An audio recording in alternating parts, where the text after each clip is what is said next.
रख हौसला वो मंजर भी आएगा, प्यासे के पास चलकर खुद समंदर भी आएगा। थक कर ना बैठ ए मंजिल के मुसाफिर, क्योंकि मंजिल भी मिलेगी और मंजिल मिलने का मज़ा भी आएगा। सो हेलो एवरीवन, कैसे हैं आप सभी? उम्मीद करता हूँ आप सभी बहुत ही अच्छे होंगे। तो आज का ये वीडियो क्लास 12 के स्टूडेंटों के लिए बहुत ही खास होने वाला है, क्योंकि आज के इस वीडियो में हम पढ़ने वाले हैं क्लास 12 केमिस्ट्री का 5वां चैप्टर जो है उपसंयोजक यौगिक, जिसका ये वन शॉट वीडियो है जिसमें हम केवल VBI क्वेश्चन मतलब वेरी इंपॉर्टेंट क्वेश्चन को आज के इस वीडियो में हम जानेंगे और पूरे किताब के जितने भी इंपॉर्टेंट क्वेश्चन है वो सब हम आज के इस वीडियो में ही कराएंगे। तो मैंने ये पहले ही शायरी इसलिए बोला क्योंकि मुझे एक शायरी, यही शायरी मैं हमेशा बोलता हूँ, ठीक है, कि रख हौसला मंजर भी आएगा। ये इसलिए कि मैं हमेशा से आपको कहता आ रहा हूँ कि देखिए वन शॉट जो वीडियो है वो मैं जल्द ही आपको करा दूंगा। मैंने कहा था ना, दिसंबर के अंततः, दिसंबर समाप्त होते ही आपका लगभग मैं फिजिक्स और केमिस्ट्री का जो भी वन शॉट वीडियो होगा, जो भी ऑल चैप्टर है वो सब हम करा देंगे। और बहुत से ऐसे स्टूडेंट हैं जो परेशान हो रहे थे, सर कैसे होगा कैसे नहीं होगा। देख रहे हैं आपका 10 ही चैप्टर है जिसमें से 5 चैप्टर हमने करा दिया, ठीक है, और 5 ही चैप्टर बचे हुए हैं, ठीक है। और जो वो आपका फिजिक्स है ना, तो फिजिक्स का हमने 6 करा दिया है, ठीक है। और उसके बाद कितने 14 चैप्टर हैं जिसमें से 6 हमने करा दिए, उसमें 8 बचे हुए हैं, ठीक है। तो अगर जनवरी में हम 5 जनवरी से भी पहले अगर हम पूरा ये करा देते हैं, उसके बाद भी आपके पास बहुत अभी टाइम रहेगा। वन शॉट वीडियो हमने करा दिया, उसके बाद इंपॉर्टेंट क्वेश्चन है वो सब हम आपको करा ही दिए हैं। तो निश्चिंत रहना यार, विश्वास रखिए, ठीक है ना। विश्वास हमने आप पर मैं पूरा करता हूँ कि आप पढ़ते होंगे अच्छे से। वहाँ ये है कि आपको पेपर देना है, थोड़ा सा चिंता हो जाता है, ठीक है, आप परेशान होते होंगे, पता नहीं क्या होगा, बट कुछ भी नहीं, आपका तैयारी अच्छा हो रहा है। जैसे हम करा रहे हैं उस तरीके से यदि आप कर रहे हैं तो बहुत ही अच्छे से आपकी तैयारी हो रही है, निश्चिंत रहना है। तो चलिए हम समझ लेते हैं। अब वन शॉट ये वीडियो है तो इसमें हम समझ लेते हैं। सबसे पहला हमारा क्वेश्चन है जो आपको दिखाई दे रहा होगा, जो है कि लिगेंड क्या है, 2 उदाहरण भी दीजिए। 2014 में, 17 में और 20 में क्वेश्चन पूछा गया है, और भी जगह बहुत जगह ये क्वेश्चन पूछा गया है। ये तो एक जगह क्वेश्चन लिगेंड के बारे में कहा गया था तो वो हमने ले लिया, लिगेंड पूछ लिया गया है, ठीक है। और लिगेंड में अदर उसका जैसे लिगेंडों के साथ साथ उसका प्रकार भी पूछ लिया गया है, तो उन सभी क्वेश्चन नहीं। देखिए जो भी हम टॉपिक करा रहे हैं, सोचिए, ये नहीं सोचना है आपको 2014, 17 और 20 में ही पूछा गया है। ये टॉपिक बहुत बार पूछा गया है, बट कभी 5 नंबर वाले में पूछ लिया है, कभी 3 नंबर वाले में, ठीक है, सॉरी, कभी 4 नंबर, कभी 5 नंबर, और कभी कभी 1-1 नंबर में भी पूछा गया है, ठीक है ना। तो इंपॉर्टेंट ये है कि आपको ये नहीं सोचना है कि 3 ही बार ना पूछा गया है, इंपॉर्टेंट ये टॉपिक है। अब हम समझ लेते हैं लिगेंड किसे कहते हैं। सबसे पहले आपको हेडिंग लिखना है लिगेंड, ठीक है जी, हमने लिगेंड लिख दिया। अब आता ही बात कि लिगेंड कहते किसे हैं। तो देखिए मैं हमेशा से कहता आ रहा हूं कि मैं परिभाषा रटवाता नहीं हूं, बल्कि मैं परिभाषा आपको याद कराता हूं। चलिए हम वही याद करा दे रहे हैं आपको परिभाषा यहीं से। देखिए सबसे पहले हम इसके एग्जाम्पल से समझते हैं। एग्जाम्पल होता है जैसे K4, एक हम उपसंयोजक यौगिक ले लेते हैं जो है K4FeCN का होल 6। ये हम एक एग्जाम्पल लिए हैं किसका, उपसंयोजक यौगिक का, जहां पे हमने लिखा है K4FeCN का होल 6, ये हमने लिखा है। अब देखिए यहाँ पे क्या होता है, मैं 2 ही चीज आपको बताऊंगा। सबसे पहली बात, ये सब कुछ हमने पहले ही डिस्कस कर लिया है, बट 2 चीजें आपको मुख्यतः ध्यान देना है। देखिए ये जो है ना, इसे हम कहते हैं केंद्रीय धातु परमाणु, केंद्रीय धातु परमाणु। इतनी बात समझ के, ये कोष्ठ के शुरुआत में जो Fe आया है ये है केंद्रीय धातु परमाणु, और जो ये 6 CN का होल 6 है, यही है आपका लिगेंड। यही क्या है, लिगेंड है, ठीक है। तो देखिए यही है लिगेंड। अब इसी को हमें परिभाषित करना है। तो देखिए हम परिभाषित कैसे करेंगे, यदि हम केवल इतने की संरचना बनाते हैं बाहर, तो देखिए इसी का अगर हम चाहें संरचना बनाते हैं तो ये केंद्रीय धातु परमाणु है ना, तो केंद्रीय धातु परमाणु को हम Fe लिख देते हैं। और उसके केंद्रीय धातु परमाणु के ये चारों ओर क्या जुड़ा हुआ है, CN जुड़ा हुआ है, और कितनी मात्रा में, 6 मात्रा में है। तो देखिए हम ऐसे कर लेते हैं, 1 2, फिर से एक इधर जुड़ेगा, फिर से एक इधर, फिर से एक इधर और इधर, ठीक है। अब आप थोड़ा सा समझिएगा ध्यान से, ये CN है, ये भी Cn, ये भी Cn, फिर से Cn, Cn और Cn। देख रहे हैं 6 मात्रा में Cn है, 6 मात्रा में हमने इसको ऐड कर दिया।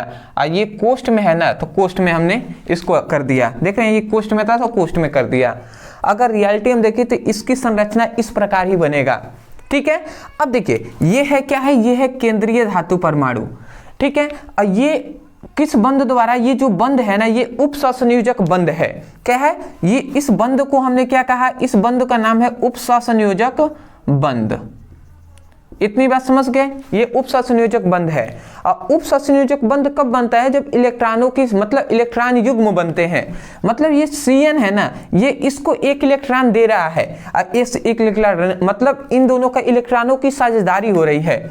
मतलब यहाँ पे क्या हो रहा है कि इलेक्ट्रॉन युग्म दिए जा रहे हैं। ये जो Cn है ना, ये इसको इलेक्ट्रॉन दे रहा है, फिर से ये भी Cn इसको इलेक्ट्रॉन, ये भी सभी एक एक इलेक्ट्रॉन इसको दे रहे हैं। तो वहीं पे यही बात यहाँ पे कहा गया है कि किसी, ये पूरा उपसंयोजक यौगिक है, तो किसी उपसंयोजक यौगिक में उपस्थित केंद्रीय धातु परमाणु के चारों ओर उपस्थित वह परमाणु या हम आयन भी कह सकते हैं। देखिए ये Cn क्या है, परमाणु ही तो है, या हम आयन भी कह सकते हैं। तो यहाँ पे यही कहा गया है कि किसी उपसंयोजक यौगिक में उपस्थित केंद्रीय धातु परमाणु के चारों ओर उपस्थित वह परमाणु या वह आयन जो केंद्रीय धातु परमाणु को इलेक्ट्रॉन युग्म उपसंयोजक बंध द्वारा प्रदान करते हैं, तो उसे हम क्या कहते हैं, लिगेंड कहते हैं। बात समझ में आई हमने क्या बताया। देखिए परिभाषा हमें याद नहीं है। आप सोचते होंगे कि सर आपको परिभाषा याद है। देखिए मुझे भी परिभाषा कभी याद नहीं है, ठीक है ना। मैंने इसको समझा हुआ है कि डीप में बात किसको हो रही है। ये जो है Cn है यही लिगेंड है, परंतु लिगेंड है तो ये तो परमाणु ही न है। और ये क्या कर रहा है, ये जो Cn, सभी Cn है ये इलेक्ट्रॉन युग्म दे रहे हैं। ठीक है, ये क्या कर रहे हैं, इलेक्ट्रॉन युग्म, ये इलेक्ट्रॉन युग्म दे रहे हैं। और किसके द्वारा दे रहे हैं, ये जो बंध है ना उपसंयोजक बंध, इसी के द्वारा ये सभी प्रदान कर रहे हैं। किसको, Fe को। ये क्या है, केंद्रीय धातु परमाणु है। तो एक बार और सुनिए ध्यान से, आपको याद हो जाएगा। आप कहेंगे, क्या कहेंगे, किसी उपसंयोजक यौगिक में उपस्थित केंद्रीय धातु परमाणु के चारों ओर। ठीक है, आप क्या कहेंगे, एक बार और सुन लीजिए। किसी उपसंयोजक यौगिक में उपस्थित केंद्रीय धातु परमाणु के चारों ओर का वह परमाणु या वह आयन जो केंद्रीय धातु परमाणु को इलेक्ट्रॉन युग्म उपसंयोजक बंध द्वारा प्रदान करते हैं, उसे लिगेंड कहते हैं। मैं आशा करता हूं कि आपको लिगेंड का परिभाषा समझ में आ गया होगा। देखिए 2 बार हमने यहाँ पे बोल दिया, अच्छे से समझा दिया। यदि समझ में आ जाए अच्छी बात है, नहीं समझ में आए परिभाषा हम लिख दे रहे हैं, लिख लीजिए। अदरवाइज इस पर हमने पर्सनली वीडियो बनाया हुआ है, आप उसको देखेंगे तो वहाँ पे हमने ज़्यादातर समय देकर आपको समझाया है। और इस वीडियो में हम ज़्यादा समय आपको नहीं दे सकते, ठीक है ना। जितना हम दे रहे हैं 2-3 बार तो हमने बोल ही दिया, ठीक है। तो ज़्यादा टॉपिक पढ़ाना है इसलिए ज़्यादा समय नहीं दे पाएंगे। बट मैं यही कहूँगा, समझ में आ गया तो अच्छी बात है, नहीं समझ में आया तो वो वीडियो आप देख लीजिएगा। आप यूट्यूब पे लिखिएगा लिगेंड ब्रदर सर, इतना लिख के सर्च करेंगे वीडियो आपको मिल जाएगा। फिर भी मैं परिभाषा आपको लिख दे रहा हूँ। आप लिखेंगे किसी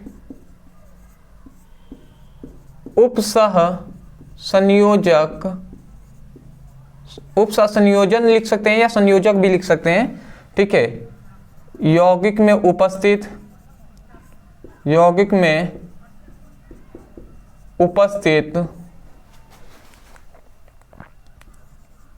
केंद्रीय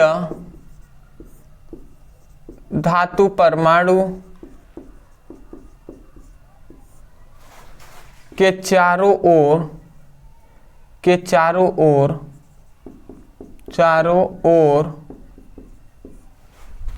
ओर उपस्थित वह परमाणु के चारों ओर उपस्थित वह परमाणु या आयन भी कह सकते हैं, वह परमाणु या आयन जो केंद्रीय धातु परमाणु को, जो केंद्रीय धातु परमाणु को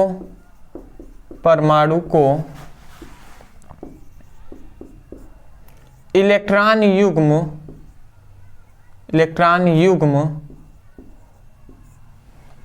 युग्म उपसंयोजक बंध द्वारा प्रदान करते हैं। उपसंयोजक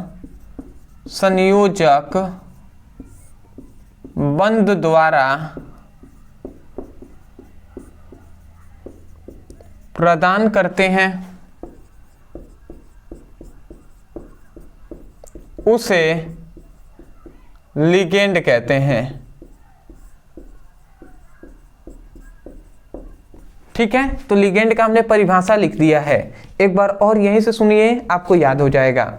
आप कहेंगे किसी उपसंयोजक यौगिक में उपस्थित केंद्रीय धातु परमाणु के चारों ओर का वह परमाणु या आयन जो केंद्रीय धातु परमाणु को इलेक्ट्रॉन युग्म उपसंयोजक बंध द्वारा प्रदान करते हैं, उसे लिगेंड कहते हैं। और वही बात हमने यहाँ पर लिखा हुआ है।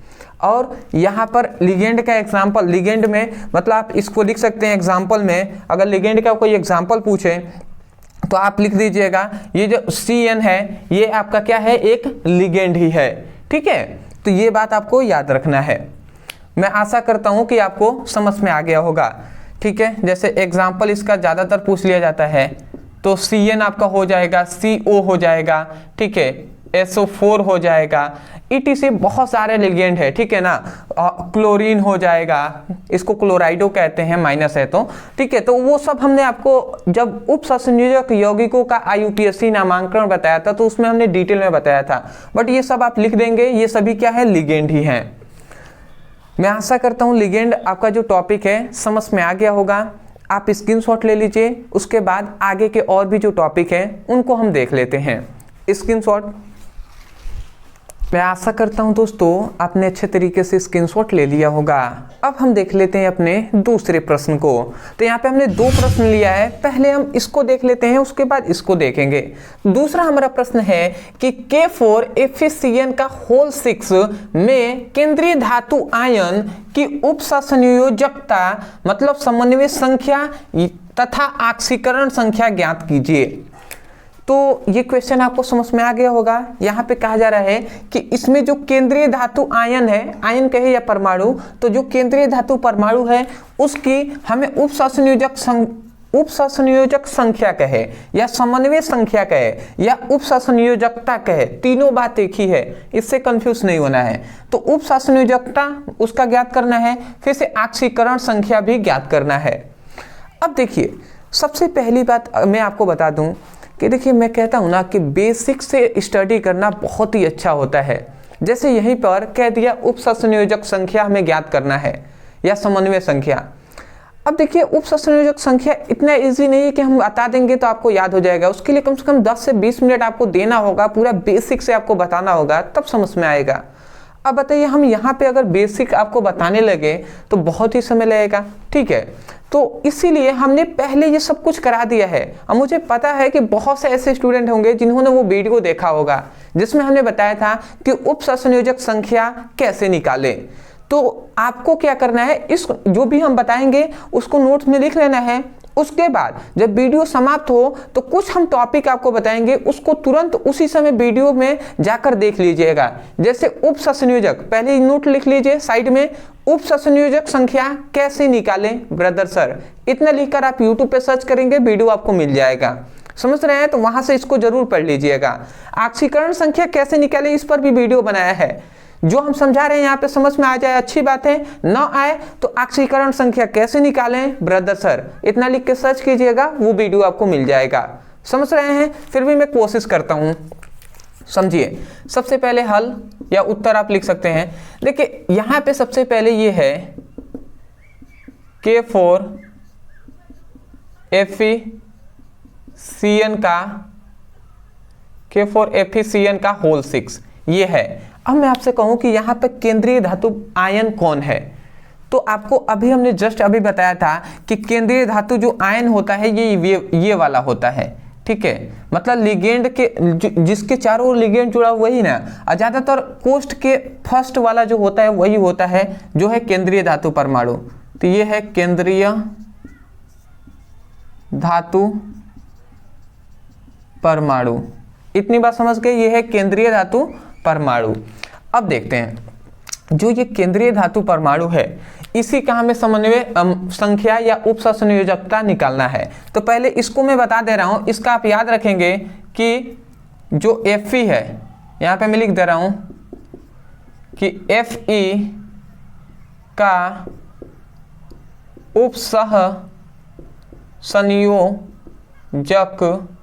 उपसंयोजक संख्या, इसकी उपसंयोजक संख्या कितना होता है, 6 होता है। ये बात आप याद रखेंगे। अब कैसे होता है ये आप उपसंयोजक संख्या पढ़ेंगे तो आपको पता चल जाएगा। आप लिखिएगा ये उपसंयोजक संख्या कैसे निकाले ब्रदर सर, वीडियो आपको मिल जाएगा। जहां तक ऑक्सीकरण संख्या की बात है तो Fe का ऑक्सीकरण संख्या, अब देखिए इसको मैं थोड़ा सा एक्सप्लेन कर दे रहा हूं क्योंकि ये टॉपिक इतना ज्यादा समय नहीं लेगा, इसलिए देखिए अगर इसका आपको उपसंयोजक संख्या मतलब ऑक्सीकरण संख्या निकालने को कह रहा है तो इसको हम x मानेंगे, ठीक है, क्या मानेंगे x। तो Fe को माना Fe की ऑक्सीकरण संख्या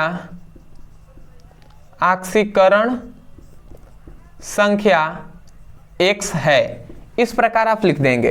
माना Fe की ऑक्सीकरण संख्या x है, तो जब x है तो देखिए यहाँ पे अब देखिए कैसे हम निकालते हैं। ये जो k है तो k का याद रखेंगे, k कितनी संख्या में है, 4 संख्या में है ना, तो हम पहले 4 लिख देंगे। k कितने है, 4 है तो 4 हमने लिख दिया। उसके बाद याद रखेंगे k जो होता है इस पर एक धनात्मक आवेश होता है, ठीक है, k पॉजिटिव होता है, तो इसलिए यहाँ पे इस पर कौन सा आवेश है, इस पर प्लस है और इस पर माइनस है, तो प्लस एक ही प्लस है ना, तो इसलिए इसको 1 लिखते हैं, ठीक है। अब एक दंतुक लिगेंड, द्विदंतुक लिगेंड, त्रिदंतुक लिगेंड, ठीक है, बहुदंतुक लिगेंड, ये सब क्या होते हैं ये सब हमने आपको बताया है, ठीक है, कि कैसे यहाँ पे -1 आ गया, कैसे हम -1 लेंगे, -2 लेंगे, ये सब हमने IPSC नामांकन में समझाया है।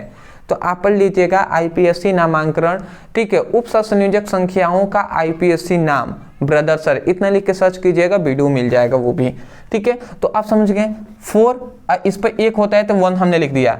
अब पहला ये एक परमाणु समाप्त, तो बीच में हम देंगे प्लस। उसके बाद Fe का ऑक्सीकरण संख्या हमने x माना है तो इसको लिखेंगे x, ठीक है। दूसरा खत्म, फिर से हम प्लस देंगे।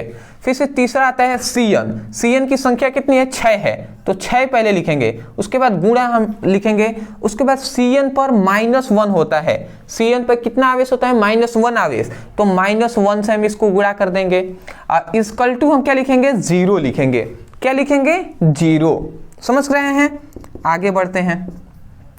4 एकम में 4, x है तो x हमने लिख दिया, और 6 में -1 का गुणा होगा तो -6 हो जाएगा। क्या होगा, -6 इक्वल टू 0, यही ना होगा। आगे हम बढ़ लेते हैं और देखिए 4 है, ये -6 है, तो -2 बचेगा, तो देख रहे हैं तो x -2 इक्वल टू 0। अब ये माइनस इधर जाएगा तो x इक्वल टू +2 आ जाएगा। तो यहाँ से हमने ऑक्सीकरण संख्या जो x माना था उसका मान कितना आया, 2 आ गया, तो ये आपका क्या हो जाएगा, ऑक्सीकरण संख्या हो जाएगा। तो इस प्रकार ऑक्सीकरण संख्या निकाला जाता है। बट मेरा ये सजेशन है, जिन विद्यार्थियों को समझ में नहीं आया होगा कोई दिक्कत नहीं है, हमने इस पर वीडियो बनाया हुआ है, आप एक बार लिखिएगा उपसंयोजक संख्या कैसे निकालें ब्रदर सर, एक वीडियो आएगा उसको पढ़ेंगे, उपसंयोजक संख्या निकालना सीख जाएंगे।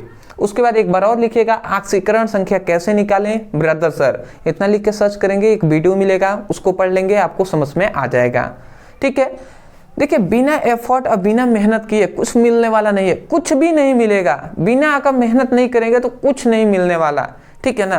तो मेहनत आपको ही करना है, मैं तो आपको बता सकता हूँ, ठीक है ना, मेहनत तो आपको ही करना है। अब मेहनत से डरना क्यों, ठीक है। आप सोच रहे होंगे आलसपन आ रहा होगा, ऐसा कुछ नहीं, आपको मेहनत करना ही होगा। अब नहीं करेंगे तो कब करेंगे, आप पर ही सभी आपके घर पर निर्भर हैं, ठीक है ना।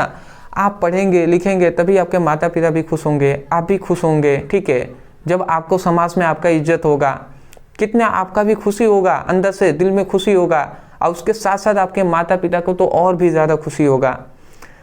तो मेहनत कीजिए, मैं तो यही कहूँगा, मेहनत कीजिए, ठीक है, कोई दिक्कत नहीं है। रात भर कभी भी जगिए, कभी भी पढ़िए, पढ़ते रहिए, क्योंकि पढ़ाई कर रहेंगे आगे आपको बहुत ही काम आएगा, ठीक है ना।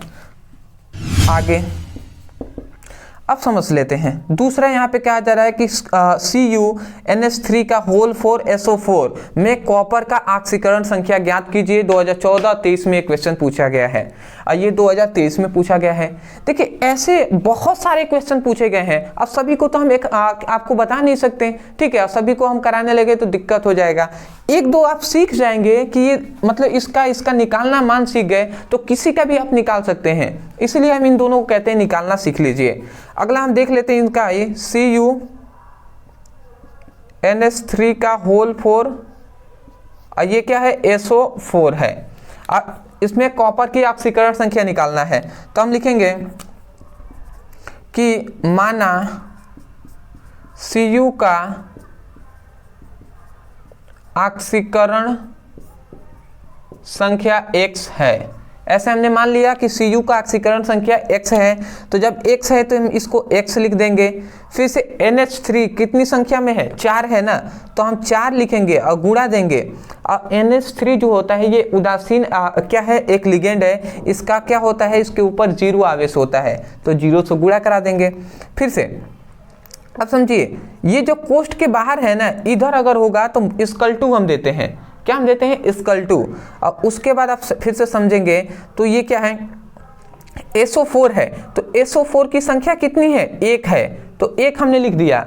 और जो SO4 पे -2 होता है, कितना, -2 आवेश होता है, तो इसलिए -2 से हम गुणा करा देंगे, ठीक है। अब हम समझते हैं ये x, और ये क्या हो जाएगा, x + 4,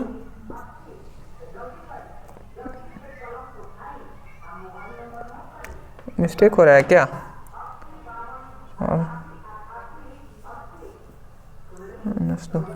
नहीं कह रहे हैं मिस्टेक कर रहे हैं हम, ठीक है ना। ये इधर हो या इधर हो, इसको तो पहले लिखना ही होगा ना, देखिए मिस्टेक हो रहा था, ठीक है।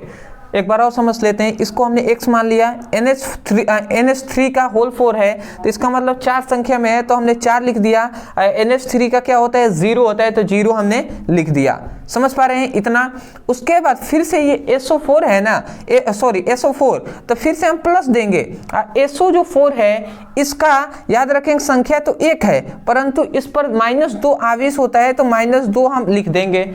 उसके बाद टोटल हम 0 लिखेंगे, जैसे यहाँ पे 0 लिखे, यहाँ पे भी हम 0 लिखेंगे, ठीक है। इस पर कुछ आवेश होता तब हम इसको ऐसे लिखते हैं, बट आपको डीप में नहीं जाना है, ठीक है। यहाँ पे आप समझ जाइए, जिनको समझ में आ रहा होगा तो वो तो आ ही रहा होगा। अब समझ लेते हैं, ये x है, और ये 4 शून्य 0 हो जाएगा, ठीक है। और फिर से -2 से गुणा होगा, तो ये -2 हो जाएगा, = 0।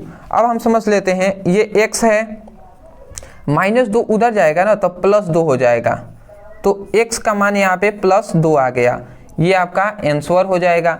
मतलब कॉपर की ऑक्सीकरण संख्या +2 हो जाएगी। तो मैं आशा करता हूँ कि आपको बेसिक जो हमने आपको बताया ये आपको समझ में आ गया होगा। फिर भी यदि नहीं समझ में आया तो वही रास्ता है, आप इन दोनों को पढ़ लीजिएगा, ठीक है। स्क्रीनशॉट ले लीजिए, और भी बहुत सारे अभी क्वेश्चन हैं, उन सभी को हम देख लेते हैं। स्क्रीनशॉट, आशा करते हैं दोस्तों आपने अच्छे तरीके से स्क्रीनशॉट ले लिया होगा। अब हम देख लेते हैं अपने चौथे प्रश्न को। ये हमारा चौथा प्रश्न है जो 2022 में क्वेश्चन पूछा गया है, इसको हम देख लेते हैं। देखिए यहाँ पे कहा गया उपसंयोजक यौगिकों में केंद्रीय परमाणु और समन्वय संख्या को उदाहरण सहित समझाइए, मतलब उदाहरण सहित स्पष्ट कीजिए। 2022 में ये क्वेश्चन पूछा गया है। अब समझिए, ये क्वेश्चन 2 प्रकार से पूछा गया है। इसमें 2 क्वेश्चन कह दिया, एक कह रहा है केंद्रीय परमाणु और दूसरा कह रहा है उपसंयोजन संख्या। तो देखिए कभी कभी बहुत जगह पर ये उपसंयोजक संख्या से आप क्या समझते हैं, इस प्रकार क्वेश्चन पूछा गया है। और कहीं कहीं कह दिया है केंद्रीय परमाणु किसे कहते हैं या केंद्रीय धातु परमाणु, ठीक है, इस तरीके से क्वेश्चन पूछा गया है। आप सभी को तो हम दे नहीं सकते, बट एक क्वेश्चन में 2 क्वेश्चन था, ठीक है, इसलिए मैं इसको विशेषकर बता दे रहा हूं, इसी में आपका दोनों सब कुछ कंप्लीट हो जाएगा। समझ लेते हैं, ठीक है। देखिए यहाँ पे हमने लिखा है केंद्रीय धातु परमाणु। याद रखेंगे एक बात, केंद्रीय परमाणु कहे या केंद्रीय धातु परमाणु कहे, दोनों बात एक ही होता है। आपको याद है केंद्रीय धातु परमाणु हमने फिगर में किसको बताया था, वही है केंद्रीय धातु परमाणु, ठीक है। एक बार और यहाँ पे हम समझ लेते हैं। यहाँ पे लिखा गया है उसका कि उपसंयोजक यौगिक में उपस्थित वह परमाणु या आयन, ठीक है, परमाणु या आयन कह सकते हैं, किसी उपसंयोजक यौगिक में उपस्थित वह परमाणु या आयन जिसके चारों ओर लिगेंड जुड़े होते हैं, उस परमाणु को क्या कहते हैं, केंद्रीय धातु परमाणु कहते हैं। बहुत से ऐसे स्टूडेंट होंगे जिनको समझ में आ गया होगा, अब बहुत से ऐसे भी होंगे जिनको नहीं समझ में आया होगा, कोई दिक्कत नहीं है, समझ जाएंगे आप, ठीक है। एग्जाम्पल से समझते हैं। जैसे एक उपसंयोजक यौगिक हम ले लेते हैं K4FeCN का होल 6। अब मैं आपसे कहूं केंद्रीय धातु परमाणु कौन है, तो यही तो है केंद्रीय धातु परमाणु ना, जो Fe है यही तो है केंद्रीय धातु परमाणु। अब हम इसी का परिभाषा कर रहे हैं, तो अगर आप देखें तो इसका हमने एक फिगर आपको बताया था कि यह केंद्रीय धातु परमाणु, इसके चारों ओर लिगेंड जुड़े हैं, इसके चारों ओर क्या जुड़े हैं, लिगेंड, जो है CN CN CN CN CN और CN, ठीक है। ये बात आपको समझ में आ गया। ये CN क्या है, CN क्या है, लिगेंड है। तो वही हम कह रहे हैं कि किसी, अब ध्यान से समझेंगे, किसी उपसंयोजक यौगिक में उपस्थित वह परमाणु, किसी उपसंयोजक यौगिक में उपस्थित वह परमाणु जिसके चारों ओर लिगेंड जुड़े होते हैं, उस परमाणु को केंद्रीय धातु परमाणु कहते हैं। बात समझ में आ गई होगी आपको। इसी को, ये जो आपको दिखाई दे रहा है ना, इसी को हम केंद्रीय धातु परमाणु कहते हैं। ये सभी क्या है, लिगेंड ही है। तो एक बार और सुन लीजिए, आप कहेंगे किसी उपसंयोजक यौगिक में उपस्थित वह परमाणु जिसके चारों ओर लिगेंड जुड़े होते हैं, उस परमाणु को केंद्रीय धातु परमाणु कहते हैं। अब वही बात हमने लिखा है कि उपसंयोजक यौगिक में उपस्थित वह परमाणु या आयन जिसके चारों ओर लिगेंड जुड़े होते हैं, उसे मतलब उस परमाणु को केंद्रीय धातु परमाणु कहते हैं। मैं आशा करता हूं कि आपको परिभाषा समझ में आ गया होगा। परिभाषा लिखने के बाद फिगर बना लेंगे, ये लिख लेंगे, ये आप चाहें तो बना सकते हैं। इसमें लिख देंगे कि इसमें एफिशिएंट में Fe केंद्रीय धातु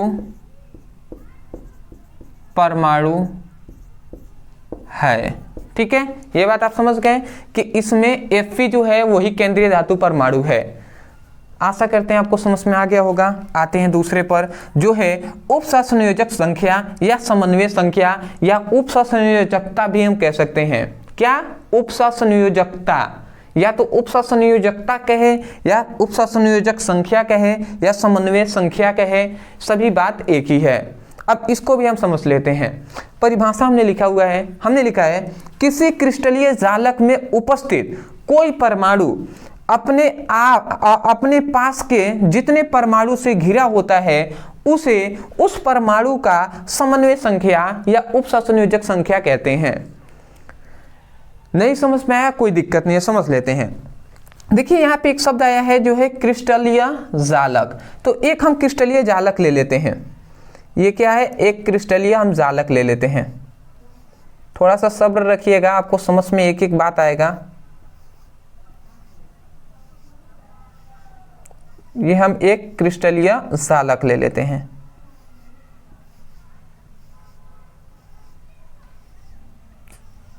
ठीक है जी, ये आपको क्या दिखाई दे रहा है, क्रिस्टलीय जालक है। मैं नाम लिख दूं, यह है क्रिस्टलीय जालक। तो यहां पे यही बताया गया कि किसी क्रिस्टलीय जालक में उपस्थित ये सभी क्या है, परमाणु हैं। ये सभी गोल गोल दिखाई दे रहे हैं, वो परमाणु हैं या आयन हम कह सकते हैं। तो यहां पे यही बताया गया किसी क्रिस्टलीय जालक में उपस्थित वह परमाणु, मान लेते हैं ये एक परमाणु है, ठीक है, ये वाला, ठीक है।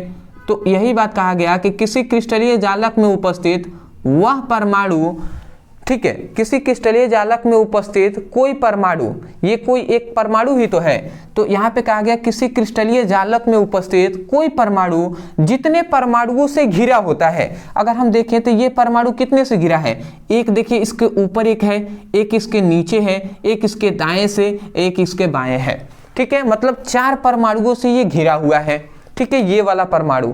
तो यही बात कहा जा रहा है कि किसी क्रिस्टलीय जालक में उपस्थित कोई परमाणु अपने चारों ओर जितने परमाणुओं से घिरा होता है उसे उस परमाणु का समन्वय संख्या कहते हैं। समझ में आ गया। अब मान लेते हैं ये इस परमाणु, अगर ये जो परमाणु है इस परमाणु का पूछा जाए कि समन्वय संख्या कितना होगा, तो 4 परमाणुओं से घिरा है ना, तो इसकी समन्वय संख्या 4 हो जाएगी। अगर सपोज दैट इस वाले का पूछा जाता कि ये बताइए कि इस वाला ये जो परमाणु है इसके ये कितने, ये इसकी समन्वय संख्या कितनी होगी या उप सहसंयोजक संख्या कितनी होगी, तो हम देखेंगे तो देखिए एक तो ये इसके ऊपर वाले से गिरा है, एक नीचे वाले से और एक इसके बाएं वाले से, ठीक है। तो इसका मतलब इस परमाणु का जो समन्वय संख्या होगा वो कितना होगा, 3 होगा। कितना, 3 होगा। मैं आशा करता हूँ आपको समझ में आ रहा होगा। एक बार और परिभाषा सुन लीजिए, आपको याद हो जाएगा। देखो वही बात हमने लिखा है, किसी क्रिस्टलीय जालक में उपस्थित कोई परमाणु अपने पास के जितने परमाणुओं से घिरा होता है उसे उस परमाणु का समन्वय संख्या कहते हैं। बात समझ में आई ना।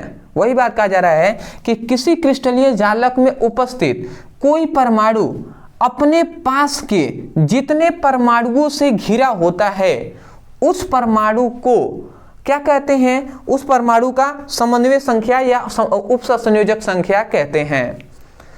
मैं आशा करता हूं कि आपको समझ में आ गया होगा, ठीक है। तो मैं यही कहूँगा कि सबसे पहली बात तो वीडियो को लाइक कर दीजिएगा अभी, ठीक है, और कमेंट सेक्शन में आप हमें बता दीजिएगा कि आपको समझ में तो आ रहा है ना। अभी मुझे डाउट हुआ, पता नहीं आपको समझ में आया होगा या नहीं, तो अभी आपसे रिक्वेस्ट है कि एक बार कमेंट कर दीजिए अभी, उसके बाद आगे वीडियो देखते रहिए, कोई दिक्कत नहीं है, ठीक है। तो कमेंट कर दीजिए और स्क्रीनशॉट ले लीजिए, आगे और टॉपिक है उनको हम देख लेते हैं। स्क्रीनशॉट। आशा करता हूं दोस्तों आपने अच्छे तरीके से स्क्रीनशॉट ले लिया होगा। अब हम देख लेते हैं अपने 5वें प्रश्न को। तो यहाँ पे हमारा 5वां प्रश्न है कि प्रत्येक के 2-2 उदाहरण देते हुए द्विक लवण और संकुल यौगिक में अंतर लिखिए। तो मतलब 2022 में और 23 में ये दोनों लगातार ये क्वेश्चन पूछा गया है। 2022 में भी पूछा गया, 23 में भी पूछा गया है, 24 में भी पूछने के बहुत ज़्यादा चांसेस हैं। तो इसको हम समझ लेते हैं। वैसे तो द्विक लवण भी बहुत बार पूछा गया है, संकुल यौगिक भी बहुत बार पूछा गया है, ठीक है, ये 2-2 नंबर में पूछ लिए जाते हैं। बट ये अगर हम दोनों का अंतर हम इस वीडियो में समझ लेते हैं, इन दोनों को आप आगे पढ़ भी सकते हैं, संकुल यौगिक आप ऐसे भी लिखेंगे तो आपको मिल जाएगा। सब अंतर से कुछ तो आपको समझ में आ ही जाएगा। तो चलिए हम समझ लेते हैं। देखिए इधर हमने लिखा है द्विक लवण, इधर हमने लिखा है संकुल यौगिक। संकुल यौगिक को ही हम उप सहसंयोजक यौगिक भी कहते हैं, ठीक है। अब हम समझ लेते हैं। देखिए कंपैरिजन करके आप याद करेंगे आसानी से, कुछ भी इन दोनों के बारे में नहीं भी जानते हैं, कंपैरिजन करके याद करेंगे तो आपको समझ में आ जाएगा, ठीक है। तो देखिए सबसे पहली बात, अगला आता है, ये पहला है कि यह केवल ठोस अवस्था में ही अपनी पहचान बनाए रखते हैं। मतलब जो द्विक लवण होते हैं ये केवल ठोस अवस्था में ही अपने पहचान बनाए रखेंगे। अगर द्रव अवस्था में होंगे, गैस अवस्था में, तो ये आयनित हो जाएंगे, टूट जाएंगे। यदि बात ना समझ में आए, ठीक है, कि टूट जाएंगे, आयनित हो जाएंगे, ये कुछ भी, तो बस इतना याद रखेंगे, यह केवल ठोस अवस्था में ही अपनी पहचान बनाए रखते हैं। यह माने कौन, द्विक लवण। अगला आता है संकुल यौगिक में आप लिखेंगे यह ठोस व विलयन दोनों अवस्थाओं में अपनी पहचान बनाए रखते हैं। इसका मतलब क्या हुआ कि जो क्या है उप सहसंयोजक यौगिक है ये ठोस में तो अपनी पहचान बनाए रखेंगे ही, उसके साथ साथ विलयन में भी अपनी पहचान बनाए रखेंगे। विलयन मतलब यहाँ पे जल से भी है, ठीक है, मतलब विलयन का मतलब है कि ठोस में तो रहेगा और द्रव में भी अपनी पहचान बनाए रखेंगे। समझ में आ रहा है। तो वही बात है, ये केवल ठोस अवस्था में अपनी पहचान बनाए रखेगा और जो उपसंयोजक यौगिक है ये ठोस और द्रव दोनों अवस्थाओं में अपनी पहचान बनाए रखेगा। ठीक है, अगला दूसरा आता है, यह विलयनों में केवल सरल आयनों में टूटते हैं। मतलब यह केवल जो द्विक लवण है ये जब आयनित होंगे तो क्या होगा, सरल आयनों में टूटेंगे, परंतु जो उपसंयोजक यौगिक है तो ये सरल और जटिल दोनों प्रकार के आयनों में टूटते हैं। ये सरल और जटिल दोनों प्रकार के आयनों में ये टूटते हैं और ये वाला केवल सरल आयनों में ही टूटता है। कंपैरिजन करके याद करेंगे, कुछ नहीं समझे हैं तब भी आपको समझ में आ जाएगा। ठीक है, तीसरा कहा जा रहा है कि द्विक लवण में अधिकतम आयनिक बंध पाए जाते हैं। द्विक लवण है उसमें अधिकतम आयनिक बंध पाया जाता है। ठीक है, और जो उपसंयोजक यौगिक है तो इसमें लिखा गया, इसमें आयनिक, सहसंयोजक बंध, उपसंयोजक बंध तीनों प्रकार के बंध पाए जाते हैं। इसका मतलब क्या, ये जो आयनिक बंध होता है ये कमजोर बंध होता है, तो इसमें क्या पाया जाता है, आयनिक बंध भी पाया जाएगा, संयोजक बंध भी पाया जाएगा, उपसंयोजक बंध भी पाया जाएगा, मतलब तीनों प्रकार के बंध इसमें पाए जाते हैं। आशा करते हैं बात आपको समझ में आ गया होगा। चौथा आ रहा है कि इसमें मतलब द्विक लवण में भौतिक गुण आयनों से भिन्न होते हैं। जो इनके भौतिक गुण होते हैं, द्विक लवण का जो भौतिक गुण होता है वो आयनों से भिन्न होते हैं और जो रासायनिक गुण होता है वो आयनों से समान होते हैं। समझ में आ रहा है बात, मतलब भौतिक गुण आयनों से भिन्न परंतु रासायनिक गुण आयनों के समान होते हैं। बट यहाँ पे क्या आता है संयोजक बंध, उपसंयोजक यौगिक में कि इनके भौतिक व रासायनिक गुण आयनों में भिन्न होते हैं। मतलब उपसंयोजक यौगिकों का जो गुण होता है वो क्या होता है, इनके जो आयन है उनसे बिल्कुल ही भिन्न होता है, अलग होता है। तो मैं आशा करता हूं कि ये आपको जो अंतर है ये आपको समझ में आ गया होगा। मेरा एक सजेशन है कि द्विक लवण और जो उपसंयोजक यौगिक किसे कहते हैं ये भी आप पढ़ लीजिएगा। ठीक है, इंपॉर्टेंट टॉपिक है। आप केवल लिखेंगे उपसंयोजक यौगिक ब्रदर सर, आपको वो वीडियो मिल जाएगा, वहां से पढ़ाई कर सकते हैं। कुछ एफर्ट तो आपको करना ही होगा। आप स्क्रीनशॉट ले लीजिए और जो क्वेश्चन है उसको हम देख लेते हैं। स्क्रीनशॉट, आशा करता हूं दोस्तों आपने अच्छे तरीके से स्क्रीनशॉट ले लिया होगा। अब हम देख लेते हैं अपने 6वें प्रश्न को। तो छठा हमारा प्रश्न है जो है, एक दंतूर, द्विदंतूर तथा उभय दंतूर लिगेंड से क्या तात्पर्य है, प्रत्येक के 2 उदाहरण दीजिए। तो यहाँ पे कहा गया कि 2 उदाहरण प्रत्येक का आपको देना है। तो अब हम समझ लेते हैं। सबसे पहली बात, ये लिगेंडों के प्रकार हैं। ठीक है, तो यहाँ पर लिगेंड के ये प्रकार ही हैं, एक दंतूर लिगेंड, द्विदंतूर या बहुत दंतूर लिगेंड हम कह सकते हैं, या क्या कहा गया है, उभय दंतूर लिगेंड। एक और बात याद रखेंगे कि देखिए एक दंतुक लिगेंड का है, ये एक दंतूर लिगेंड का है, ये सब बात एक ही है। ठीक है, कंफ्यूज करने के लिए थोड़ा बहुत चेंज करता है। ठीक है, इसको एक दंतूर कहें या एक दंतुक कहें, दोनों बात एक ही है। इससे ही बहुत ऐसे स्टूडेंट हैं जो कंफ्यूज हो जाते हैं, तो ऐसा कुछ नहीं है, समझ लेते हैं। सबसे पहले आप लिखेंगे एक दंतूर लिगेंड, या आप ये भी लिख सकते हैं एक दंतुक लिगेंड, कोई दिक्कत नहीं है, आप ये भी लिख सकते हैं। समझते हैं एक दंतुक लिगेंड, अभी तो हमने सबसे पहला आपको लिगेंड ही पढ़ाया, तो लिगेंड आपको याद होगा। तो देखिए एक दंतुक लिगेंड किसे कहते हैं, ऐसा लिगेंड जिसमें केवल एक दाता परमाणु होता है उसे हम एक दंतुक लिगेंड कहते हैं। समझ में आ गया आपको, सिंपल सा है, इसमें कुछ ज्यादा हार्ड नहीं है। आप लिखेंगे ऐसा लिगेंड जिसमें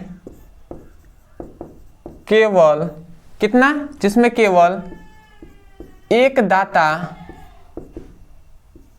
परमाणु उपस्थित होता है, उसे एक दंतूर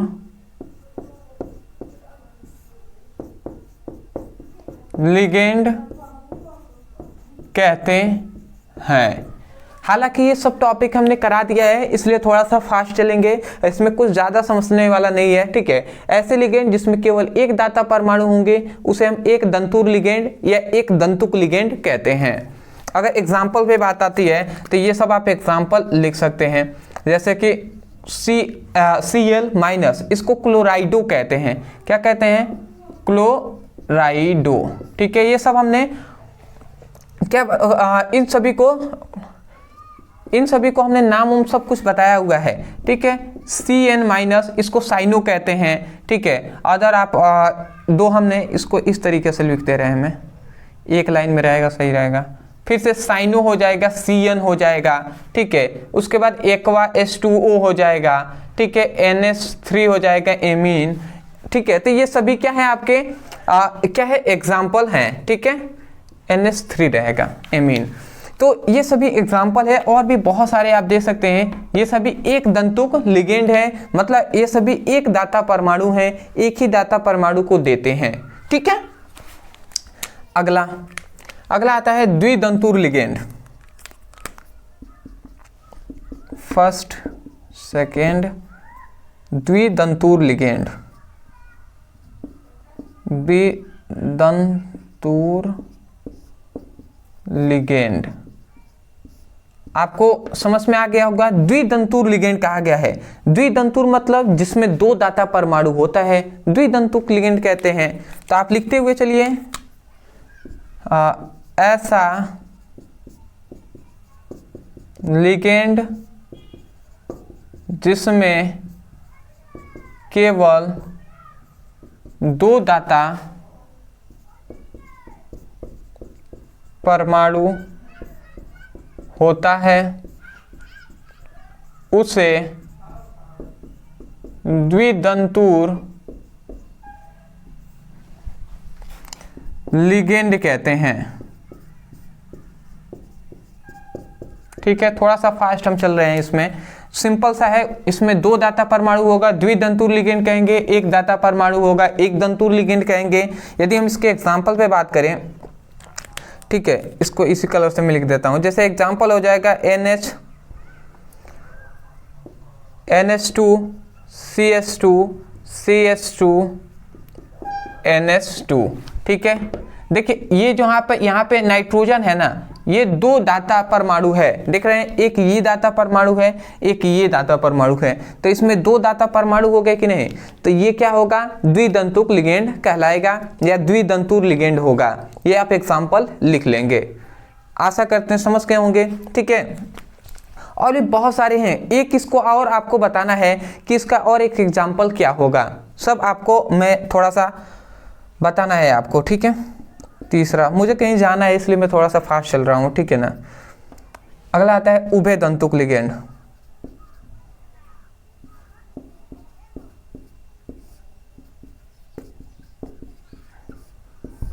अब बताइए उभयदंतुक लिगेंड किसे कहते हैं? याद रखेंगे, उभयदंतुक लिगेंड कहे या बहुदंतुक लिगेंड कहे, दोनों बात एक ही है। इसका मतलब ये हुआ कि ऐसा लिगेंड जिसमें तीन दाता परमाणु उपस्थित होता है। ऐसा लिगेंड जिसमें तीन दाता परमाणु उपस्थित होते हैं उसे हम त्रिदंतुक लिगेंड कहते हैं। याद रखें, सॉरी, त्रिदंतुक या उभयदंतुक या बहुदंतुक। एक और बात याद रखेंगे, इसमें जरूरी नहीं है तीन हो, तीन से अधिक भी हो सकते हैं। तो मैंने क्या बोला? ऐसा लिगेंड जिसमें तीन या तीन से अधिक। ये भी मैं लिख दे रहा हूं, यहां से थोड़ा सा अच्छे से ही मैं लिख देता हूं। ऐसा लिगेंड, ये आप लिख लीजिएगा, ऐसा लिगेंड जिसमें तीन या तीन से अधिक दाता परमाणु होते हैं उसे हम क्या कहते हैं? उसे उभयदंतुक लिगेंड कहते हैं। या तो तीन होगा या तीन से अधिक होगा, वो सभी उभयदंतुक लिगेंड या बहुदंतुक लिगेंड कहलाएगा। यदि हम इसके एग्जाम्पल पे बात करें तो देखिए एग्जाम्पल ऐसा ही होगा, जैसे NH2, फिर से CH2 CH2, फिर से NH2, फिर से CH2 CH2 NH2, 2। अगर आप ध्यान से देखें तो यहाँ पर ये नाइट्रोजन है, एक दाता परमाणु यहाँ पे, एक दाता परमाणु, एक दाता परमाणु, ये 3 दाता परमाणु है कि नहीं, ये त्रिदंतुक लिगेंड हो जाएगा। ठीक है, त्रि मतलब उभयदंतुक लिगेंड। हमने कहा देखिए 3 दाता परमाणु है तो उभयदंतुक लिगेंड, 3 से अधिक भी होते तो भी उभयदंतुक लिगेंड ही होता। 2 यहाँ पे उदाहरण का आ गया है ना। तो अगर आप चाहें तो थोड़ा सा और आप इधर बढ़ाकर क्या लिख सकते हैं, फिर से जैसे NH3 है ना, इसके बाद फिर से लिखेंगे CH2 NH2, ऐसे लिख देंगे तो ये आपका 3 से अधिक दाता परमाणु हो गया, वो भी एक एग्जाम्पल हो जाएगा। नहीं समझ में आया, मैं लिख ही दे रहा हूँ। ठीक है,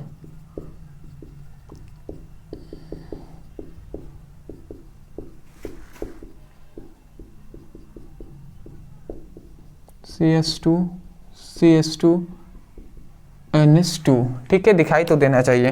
देखिए एक ये दाता परमाणु हो गया, फिर से एक ये दाता परमाणु, फिर से एक ये दाता परमाणु, एक ये दाता परमाणु, तो 4 यहाँ पे दाता परमाणु हो गए। 3 हो या 3 से अधिक हो, वो सभी उभयदंतुक लिगेंड के अंतर्गत ही आएंगे। मैं आशा करता हूँ कि आपको समझ में आ गया होगा। देखिए इंपॉर्टेंट, बहुत ज़्यादा इंपॉर्टेंट टॉपिक है ये टॉपिक, जानते हैं 4 नंबर में पूछा गया है। कितना, 4 नंबर इसी को, तो बहुत इंपॉर्टेंट है, स्क्रीनशॉट ले लीजिए। और भी जो क्वेश्चन है उनको हम देख लेते हैं। मैं आशा करता हूं दोस्तों आपने अच्छे तरीके से स्क्रीनशॉट ले लिया होगा। अब हम देख लेते हैं अपने 4 और 5 नंबर वाले में जो क्वेश्चन पूछे जाते हैं उनको।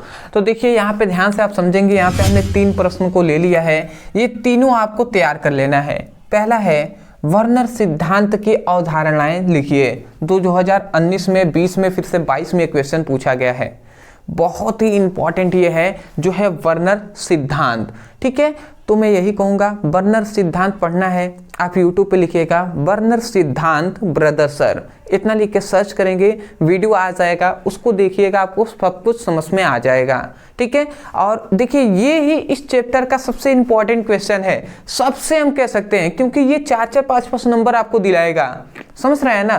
तो इसको अभी वीडियो समाप्त होने के पश्चात आप इसको नोट्स कर लीजिए, उसके बाद एक एक करके आपको पढ़ लेना है। ठीक है, इनको समझाने में कम से कम 20 मिनट 25 मिनट लगेगा मुझे, तो मैंने तो पढ़ाया हुआ है ना, तो वो नुकसान होगा, क्यों नुकसान होगा, उसको भी जाकर आप पढ़िए। ठीक है, अगला आता है संयोजकता आबंध सिद्धांत के संक्षेप में व्याख्या कीजिए। 2019, 21 और 22 में क्वेश्चन पूछा गया है।